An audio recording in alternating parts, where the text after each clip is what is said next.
Okay. See, we already finished the wrist.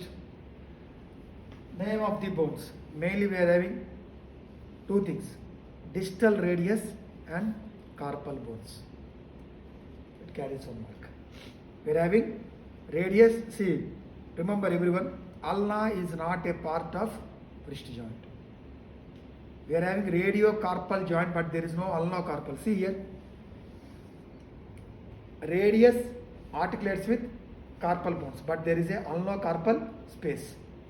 Ulna, TFCC. Okay, ulna, carpal bones, some space. So mainly bones are radius and carpal bones. Please remember, we are having proximal row carpal bones, distal row.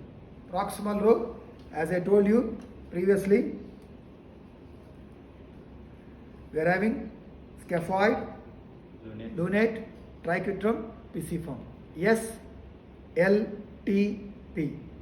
Scaphoid, lunate, triquetrum, pisiform.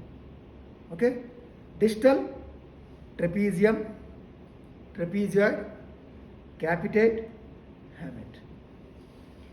T, T, C, H. So please remember the order. You don't tell capitate, hamate, scaphoid, pisiform. No. Because you have to remember in order. Order, I think you know, in correct order, what is the next bone. Because sometimes in exams, if you are getting a question anything, what is the bone which is present between trapezoid and hamate?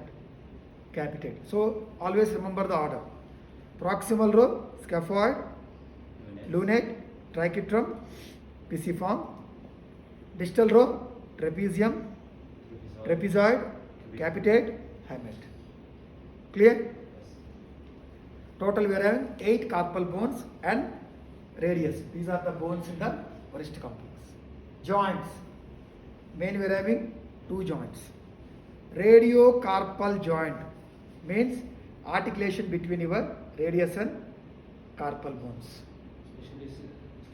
Scaphoid and lunate.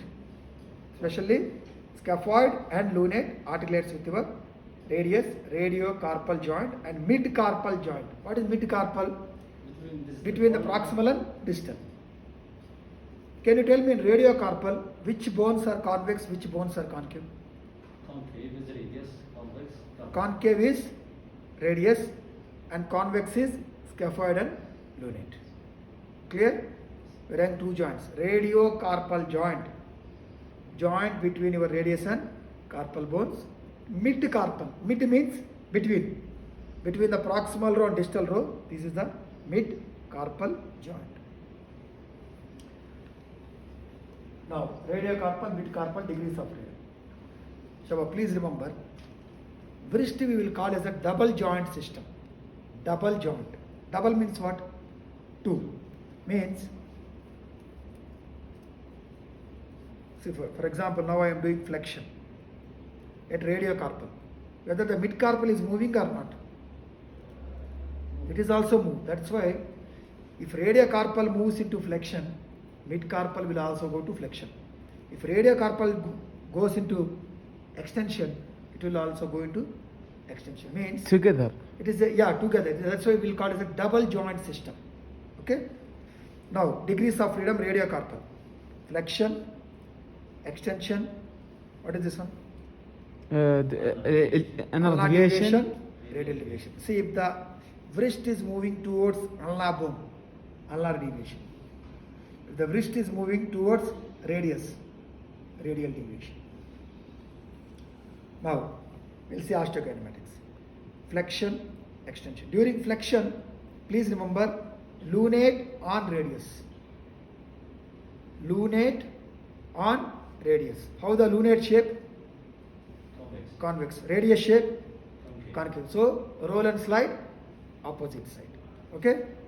During flexion, extension, roll and slide opposite, because here radius is fixed, only the carpal bones are moving. During flexion, lunate on radius. What about midcarpal? Remember, midcarpal, capitate on lunate. So you have to remember four things. In radiocarpal, lunate on radius, and in mid-carpal, capitate on lunate.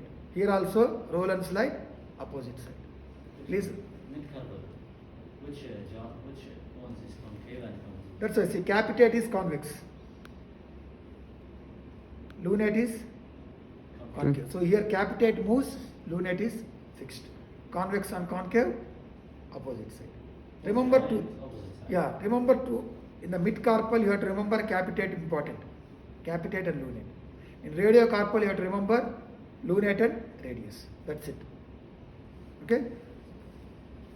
Now, next thing, radial deviation, ulnar deviation. During radial deviation, okay, remember, scaphoid, lunate, triquetrum, roll towards radius, slide towards ulnar. The rolling will be towards same side. Sliding will be opposite side. During radial deviation, scaphoid, lunate and triquetrum roll towards radius and slide towards ulnar. And during ulnar deviation, the scaphoid, lunate and triquetrum roll towards ulnar, slide towards radius. See, the rolling will be towards the same side bone. Sliding will be opposite side. Clear? Radial deviation, scaphoid, lunate and triquetrum roll towards radius, slide towards ulnar. During ulnar deviation, scaphoid, lunate and triquetrum roll towards ulnar and slide towards radius. Then what about mid-carpal?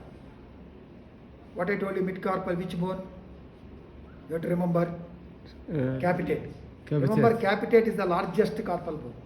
Largest carpal bone is capitate. So during, same thing, during radial deviation, capitate roll towards radius, slide towards ulnar. And during ulnar deviation, capitate roll towards ulnar, slide towards radius. So you have to remember mainly capitate in the mid-carpal joint. Okay? Clear? Here I have flexion, extension, ulnar deviation, radial deviation. Flexion in radiocarpal, lunate on radius. Mid-carpal, capitate on lunate. Then ulnar deviation, radial deviation. During ulnar deviation, scaphoid, lunate, triquetrum roll towards ulnar, slide towards radius. During radial deviation, they roll towards radius and slide towards ulnar. Mid-carpal, during ulnar deviation, capitate roll towards ulnar and slide towards radius. And during radial deviation, the capitate roll towards radius and slide towards ulnar. Now, tell me one thing, I told you in the theory class, which is more, ulnar deviation or radial deviation? Ulnar deviation. Ulnar deviation is more than radial deviation. Please remember, the reasons are angulation 25 degrees. First thing, you have to remember, angulation 25 degrees. And one more thing, we are having a radiocarpal joint, but we are not having a ulnocarpal joint. We are having a space. That's why ulnar deviation is more than radial deviation. Then, what is this one?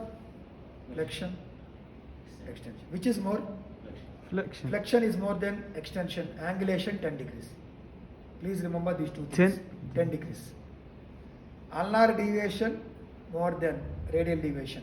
Angulation 25. Flexion more than extension. Angulation 10 degrees. Now, apply that. Common carpal bone fracture. See, for example, when you are falling like this, the common carpal bone fracture will be scaphoid. Please remember. Scaphoid, common carpal bone fracture. Common carpal bone dislocation. What is the next bone?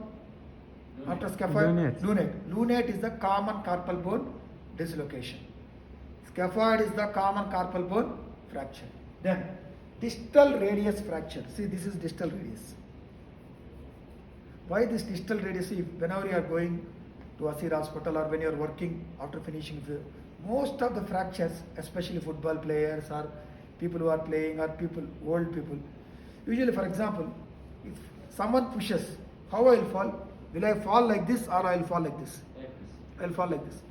What is happening when you are falling down? You will overstretch your hand. See, we will not keep like this. Yes or no?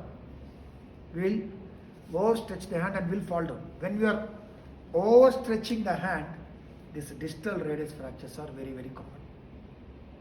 Okay? Distal radius fracture, fall on overstretch, not stretch, overstretch hand. This distal radius fractures are common. Clear? That finishes our wrist joint.